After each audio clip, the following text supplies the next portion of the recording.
Hello everybody, welcome back to another video. I'm hoping you guys are all having a fantastic day.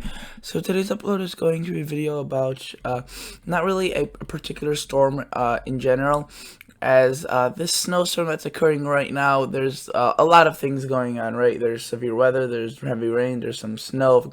Things are going as planned, really. Some heavier snow, some very heavy snow occurred across Texas, Missouri, and Illinois. It will continue to produce some heavy snow into the Northeast. Again, I made already several videos on that. I just kind of want to talk about the upcoming pattern. What's after the snowstorm? I've been getting some questions regarding that, so we'll be talking about that. First off, if you are a new viewer and you've never seen this channel before, hello, welcome, and consider subscribing to this channel if this channel is suitable for you and if it's worthy of a subscription. Now, if you are already a consistent viewer, a subscriber, best thing you could do is like the video.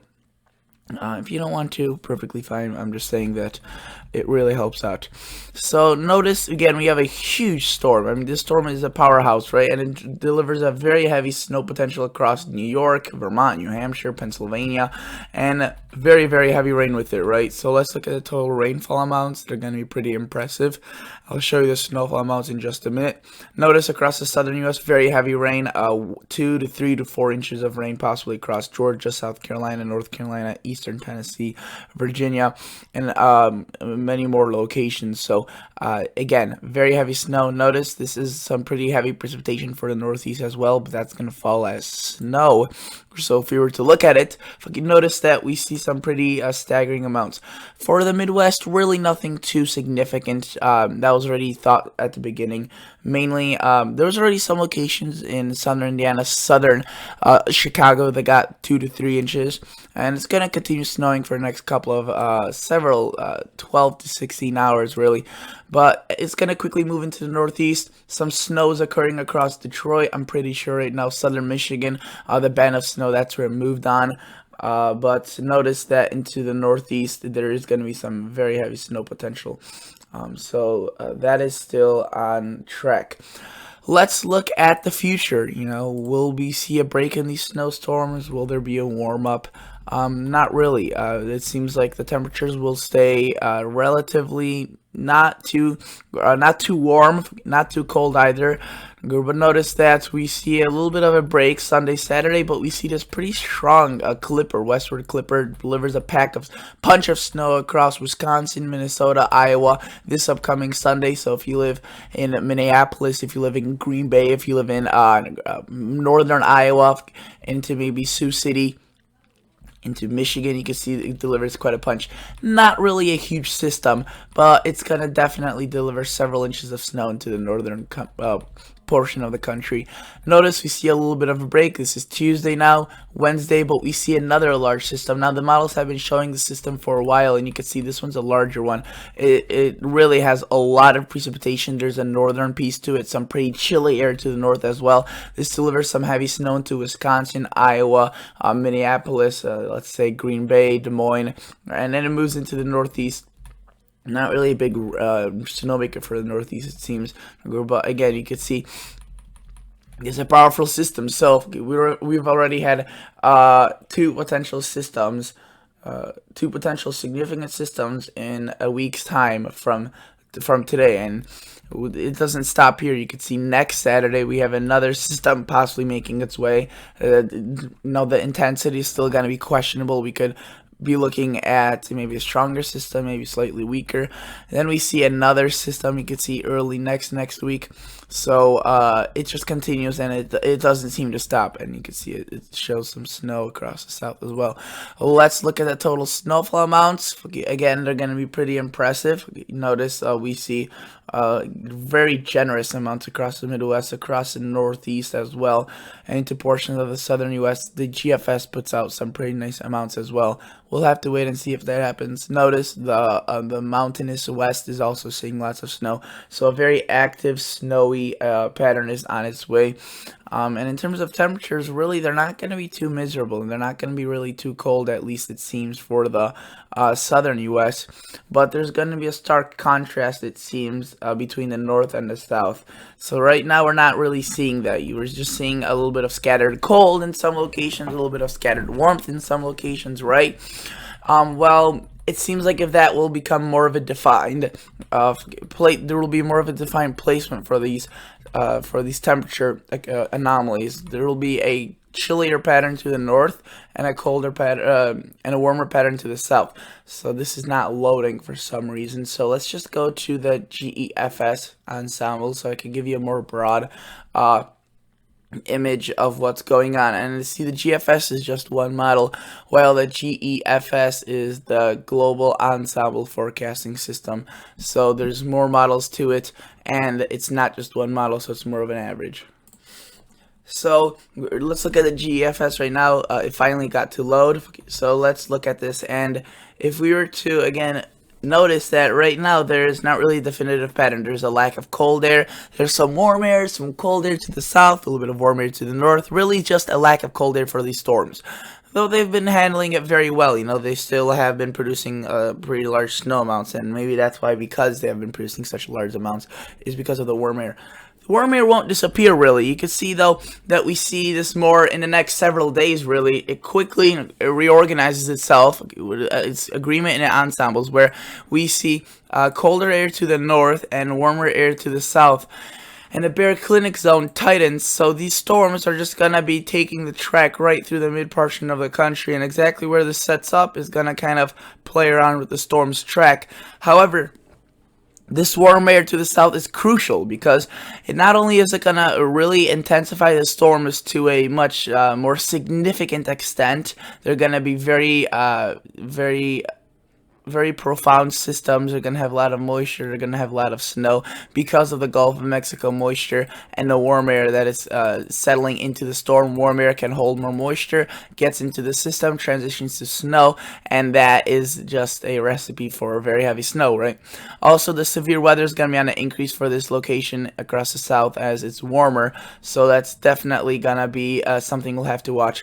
And you can see that it continues for quite a while. This pattern, you can see it actually intensifies to a pretty high extreme, and that's why some of these storms are gonna be riding some pretty darn cold air in, and they're gonna be also bringing in some warm air in, and that's gonna, clashing air masses are never a good thing in meteorology. Always a recipe for some sort of unstable weather. Let's look at the Canadian model. Let's just see what it's showing, not in terms of temperature, as this model is a little bit weaker in terms of temperature. Not that the signaling for it is weaker. It's literally a worser model for the temperatures. It doesn't do as good of a job. Let's look at what it does with the snowstorms. So I want to point out that this model only goes out to 240 hours. So it goes out as far as the European model goes, not as far as the GFS. So there is, again, there's gonna be some changes just because of that. Notice we have this first system still very consistent with it, delivering snow. A little bit further to the south, it has some of the heavier axis of snow across the northeast, more closer to the coastal areas, not quite the coastal though. But notice we have that's midweeks, or that weekend system that could deliver that snow a little bit further to the south, Illinois, Wisconsin, Iowa. So that's already one. Still, look at that constant moisture across the south. That's really concerning, as the rain will be just constantly fuming into those locations, piling up, and really not doing anything too beneficial. Let's look at this. Notice we see another midweek system next week. We'll definitely have to watch this one, and just constant moisture in the south. I mean, really, the CMC shows the moisture to a level that even the GFS doesn't, and it's really indicated by these rainfall amounts. Just look at that. I mean, we get some locations with, according to the Canadian, which it's just one model, thankfully, not the exact future. We could see that it shows 12 to 14 inches of rain in some pockets across the southeast, with a general area over 2 to 3 inches plus. So yeah, it's definitely something that we have to keep an eye on for, and something that's really concerning, as especially this is only 240 hours out, maybe a week and a half. So, and this pattern looks as if it may continue for a while. So let's look at the European now. For the next 10 days, the snowfall again looks pretty terrific. You can see there are locations just about everywhere seeing 10 inches plus, the Midwest, Northeast. So you can see that. I'll show you the snow systems that the European has in a minute, but I just wanted to show you some of the snowfall amounts it's predicting. Northern Illinois, you can see 6-7 inches of snow next 10 days. Green Bay, Wisconsin, northern Wisconsin, central Wisconsin, you can see 8 to 12 inches, mainly 10 to 12. Same thing in Minnesota, Iowa, a little bit less in southeastern Iowa. Kansas, not seeing too much. The mountains, though, seeing heavier snow as well, so that's going to be a plus. Notice the Northeast also seeing very, very large amounts of snow. These amounts are going to be very heavy, and you can see it brings snow into Pennsylvania, all of New York, into even parts of Boston. There's a sharp cutoff. You can see up to 8 inches. So again, very heavy snow from the European as well. So you're noticing that we're having all the support from most of the models. So this is, leading us to think that the confidence is pretty high in this, and it has been. I mean, we've already seen several snowstorms occurring. We've seen this one. We'll see another one. Just very, very large systems fueling, overflowing with moisture.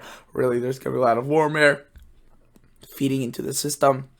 If you lived in northern Indiana, southern Chicago, the snow that fell today fell very quickly, and even into Texas and Oklahoma and Missouri, there were some 8-inch, 6-inch amounts. The snow wasn't really extensive. It wasn't a long period of snow, 24 to 36 hours. It was a very quick, heavy snow, and before you knew it, you had to shovel the driveway of 8 inches of snow. It was a very quick, very heavy, and very heart attack like snow, which is heavy wet snow. And you can see that the European also indicates this heavy snow across the Northeast with this system. So this system is nowhere near done. And notice that if we look into the future, where we have that same system across the weekend, I could be delivering a punch into parts of Wisconsin, Minnesota, into the Northeast. Again, has that constant moisture across the South. Really not good news for those locations. Notice, though, it has that mid to late week system, which we'll have to definitely keep an eye on for. It's looking more and more powerful as we talk more about it. And you can see another system into the Northeast. So if you were to look at the European model, again, the amounts are supporting what the other models are showing. Just very, very heavy snow, very heavy snowfall. Let's wait for this to load. It's having a little bit of a hard time today, this computer. But you can see, again, I already showed you the amounts, pretty widespread. Some locations reaching over 2 feet easily across the Northeast. And with the Kuchera snowfall amounts, which I don't have pulled up right now, it would be over 30, over 40 parts of the Northeast. So thank you guys so much for watching. Consider liking the video. Consider subscribing to the channel. I'll catch you all guys in the next episode. See ya. Bye.